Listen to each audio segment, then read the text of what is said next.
Hello, this is Krista here again today, and I want to do one last one today. This one's going to be about healing PTSD again and trauma-related guilt, anger, and grief, the process. Okay, when we can begin to start healing these parts of ourselves that are left after PTSD and trauma happens, we begin to heal what remains at the core of it, which is the stages of guilt, anger, and grief. When these three problems are resolved, PTSD starts going away. Let's begin by asking yourself a question. What kind of guilt relates to your own abuse or traumatic experience in some way? And what is something you feel guilty about? Guilt is such a huge problem with those suffering from PTSD and or CPTSD. We need to release the layers of guilt on these levels. We need to learn and understand it. If you have anger relating to the trauma or abuse that happened, what is something you feel angry about? Having guilty feelings, we usually feel angry and are blaming ourselves. But in anger, we are usually putting the blame onto others or things that have made things bad for us in some way. What were the losses associated with your past trauma or abuse? There are two kinds of losses in trauma, tangible and symbolic. The first is losses in money, things, family, and injuries. The other is loss of identity and self-worth, faith, like in God, control, trust, time, and long-lasting permanent relationships. Remember and understand that these PTSD feelings involved are not really who we truly are. They are just natural defense mechanisms we now need to learn to heal from them. Only stressful events that invoke intense negative reactions like terror, horror, or perceptions of complete helplessness will cause the PTSD.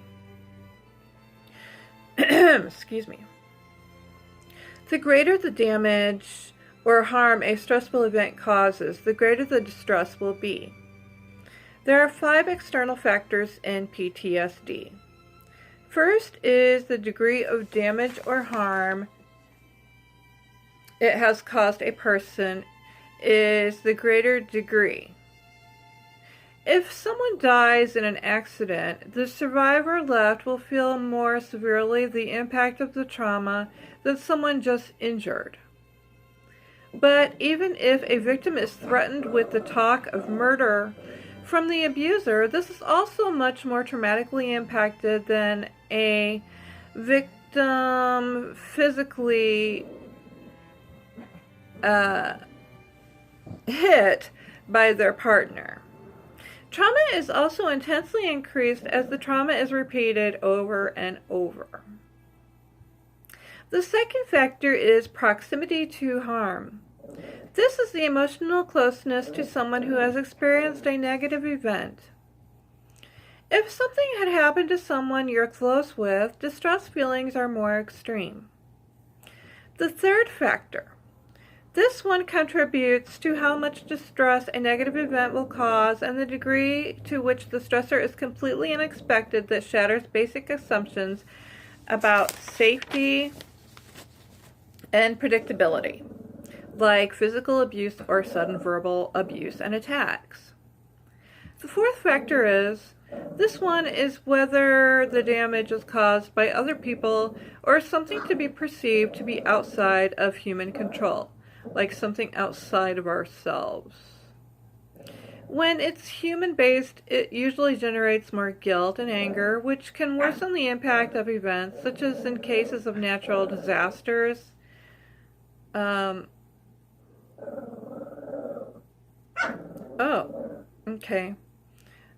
Where our fingers are less likely to blame others. Gotta stretch. Either way, the trauma-related guilt and anger is a huge source of sometimes extreme torment and pain, which can go on for long periods. Why did it happen? When the trauma occurs, victims are left in a state of shock and disbelief because of all the negative feelings that come up, like horror and fear. We try to make sense out of it. We want to understand it. We ask ourselves so many questions. Then we go into should have, would have, or could haves.